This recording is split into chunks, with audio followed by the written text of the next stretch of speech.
আর ওকে মানুষের রূপে ফিরে আনার জন্য একটি বিশেষ ঔষধি গাছের প্রয়োজন। আর তোরা জানলে অবাক হবি যে ওই ওষুধ গাছ এখন আমাদের কবলে। আর ওই ঔষধি গাছ না হলে তোর সূর্যকে কিছুতেই মনুষ্য রূপে ফিরে আনা সম্ভব নয়। আর তাই তো আলো বাধ্য হয়ে ওই আশকাপ রাজ্য থেকে রওনা দিয়েছে ওই জড়িবুটি উদ্ধার করার জন্য। আর ওই জড়িবুটি উদ্ধার করতে গেলে তো ওকে আমাদের সামনে এসে হাজির হতে হবে, তাই না? আর তখন তো আমরা সুযোগ পাবো, আর সেই সুযোগে আমরা আলোকে চিরকালের মতো। কাল গোখরাও তো চলে গেল, আর জাদু সম্রাটকে তো আমি আগেই পাঠিয়ে দিয়েছি, কিন্তু তারপরও যে আমার চিন্তা কিছুতেই কমছে না। বারবার মনে হচ্ছে নতুন করে বড় কোনো কিছু ঘটতে যাচ্ছে, কারণ এতটা সময়ে আমার এমনটা মনে হয়নি।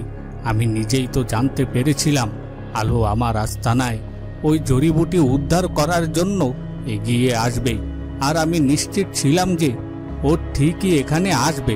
কিন্তু তারপরও কিছুটা সময় আমি ওই আলোর উপর আমার নজর সরিয়ে রেখেছিলাম।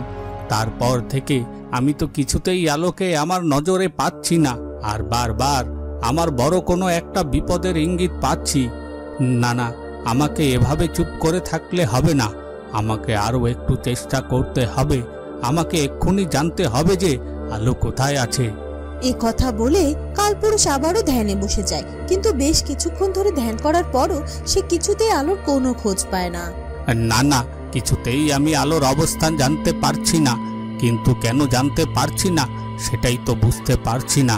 তার মানে কি আলো নতুন কোনো পরিকল্পনা করছে?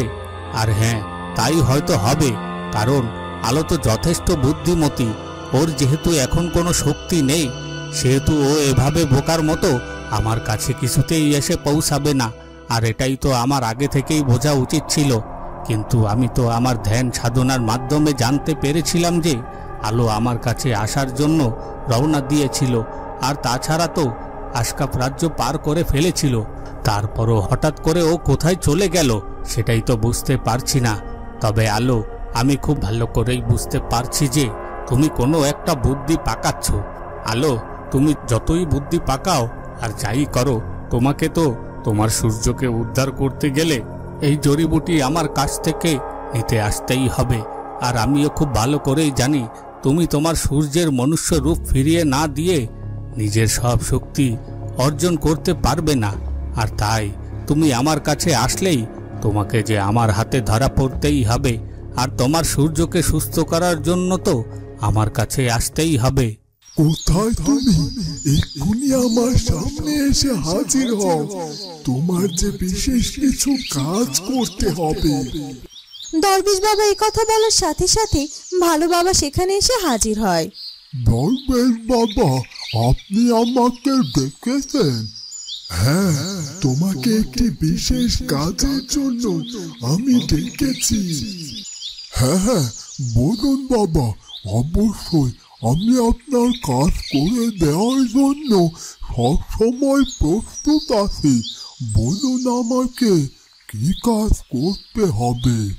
তার আগে তুমি বলো, সূর্যের মায়ের কি অবস্থা?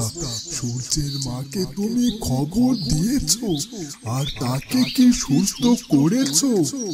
হ্যাঁ হ্যাঁ দরবেশ বাবা, আপনি আমাকে যেভাবে আদেশ করেছিলেন আমি সেভাবেই করেছি, আর তাদেরকে আমি সবকিছু জানিয়েছি। ঠিক আছে, এখন তোমাকে আরো একটি কাজ করতে হবে।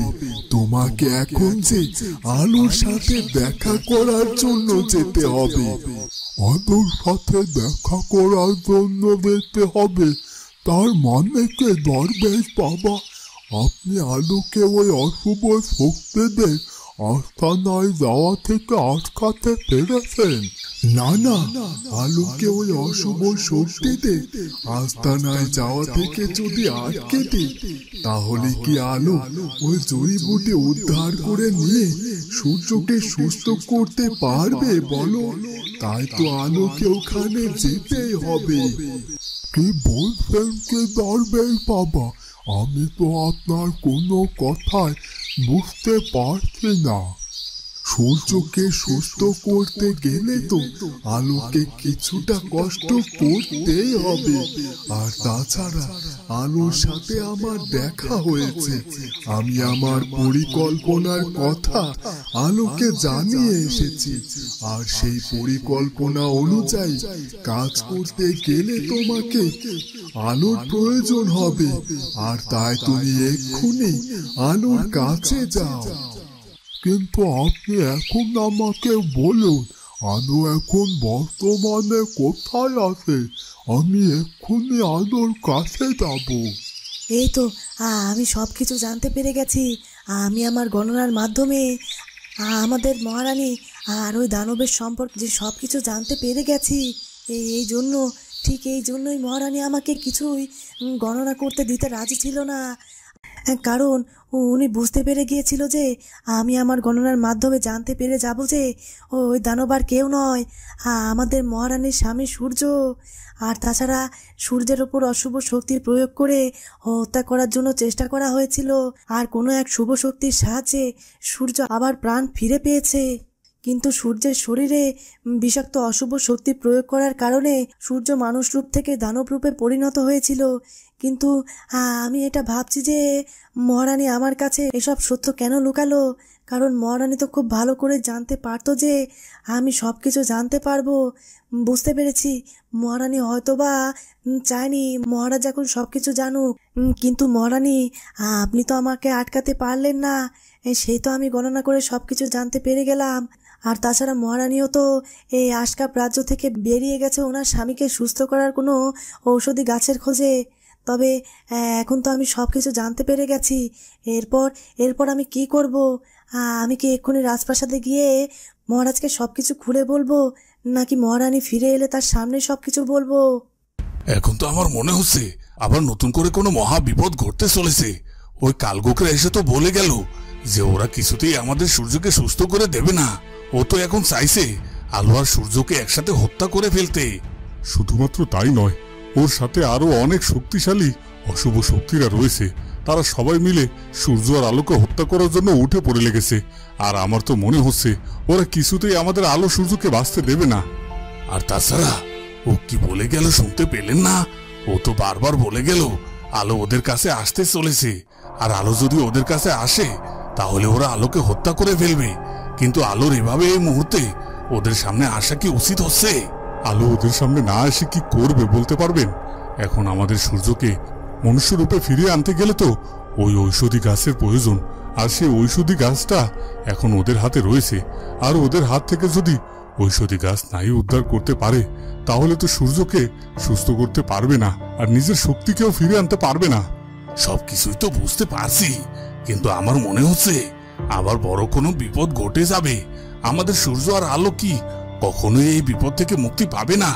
ওই অশুভ শক্তিরা কি সবসময় আমাদের সূর্য আর আলোকে এভাবে দিনের পর দিন বিপদে ফেলবে? জানি না, কিছুই বুঝতে পারছি না। ওদের হাত থেকে কি আদৌ আমাদের কারো কোনোদিনও মুক্তি হবে কিনা সেসব কিছুই বুঝতে পারছি না আমরা। হলুদ পাখি, তুমি তো খুব ভালোভাবে মহারাজকে সামলে নিলে, না হলে তো আরেকটু হলে মহারাজ সবকিছু জানতে পারতো। আর মহারাজ যদি সবকিছু জেনে যেত তাহলে তো মহা বিপদ হয়ে যেত। মহারাজ সবকিছু জেনে গেলে তো অবশ্যই বিপদ হয়ে যেত। এটা ছাড়াও যে আমি আরো অন্য একটা বিষয় নিয়ে বড্ড চিন্তায় আছি গো। আমার মনে হচ্ছে কি জানো, নতুন করে মনে হচ্ছে আবার বড় কোনো বিপদের সম্ভাবনা আছে। আবার কি বিপদের সম্ভাবনা থাকতে পারে বলো তো? আমরা তো সবকিছু সামলে নিলাম। আমরা হয়তো বা মহারাজের কাছ থেকে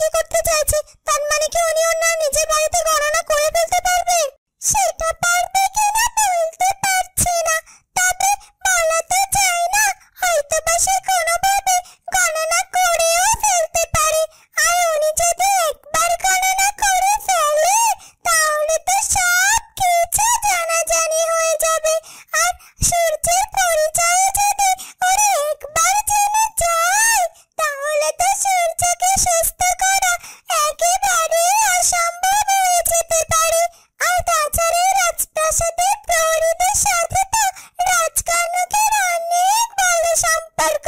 উনি তো চাইলে প্রহরীদেরকে হাত করে অনেক কিছুই করতে পারেন। কি বলছো কি? তাহলে আমার তো এখন বড্ড ভয় হচ্ছে। আর যদি এটাই হয় তাহলে তাহলে তো সূর্যের আলো মহা বিপদে পড়ে যাবে। তখন কি হবে বলো তো?